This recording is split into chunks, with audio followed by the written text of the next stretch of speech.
පවතින වර්ෂාපතනත් එක්ක මේ වෙද්දී බොහෝ ප්‍රදේශවලට අනතුරු ඇගීමක් කරලා තියෙනවා ගම් අතර පිළිබඳව. ඉතින් වැඩියෙන්ම කැලණි ගඟ ආශ්‍රිතව ඉන්න අයට තමයි මේ නිවේදනය නිකුත් කරලා තියෙන්නේ. මොකද මේ වෙද්දී කැලණි ගඟේ ජල මට්ටම විශාල වශයෙන් ඉහළ ගිහිල්ලා තියෙනවා.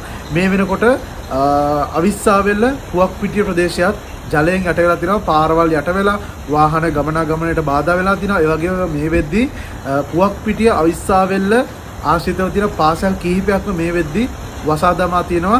ඒවට දින කිහිපයක නිවාඩුවක් ලබා දීලා තියෙනවා. ඉතින් මේ වීඩියෝ එක පුළුවන් තරම් ෂෙයා කරන්න. මොකද ඒ අවට ඉන්න දරුවන්ට මේ ගැන දැනගන්න. ඒ වගේම මම මේ වගේ තවත් තොරතුරු ඉක්මනින්ම අරන් එනවා. මතකද සබ්ස්ක්‍රයිබ් කරන්න. වගේම මේ උවදුර ඉක්මනින්ම නිමා වෙන්න කියලා ප්‍රාර්ථනා කළා. වීඩියෝ එකට ලයික් එකක් දාන්න.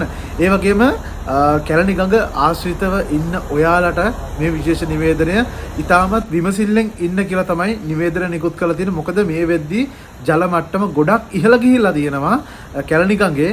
ඒ හින්දා කොයි වෙලාවක හෝ ගම් අතුරු අවදානමක් එන්න ඉඩ තියෙනවා. ඒ නිසා ඉතාමත් විමසිල්ලෙන් ඉන්න කියලා ඔන්න ඔයාලට නිවේදනය නිකුත් කරලා තියෙනවා. ඉතින් මම තවත් මේ වගේ වීඩියෝ එකකින් ඉක්මනටම හමු වෙනවා. මතක ඇතුව දිගටම අපිත් එක්ක රැඳිලා ඉන්න.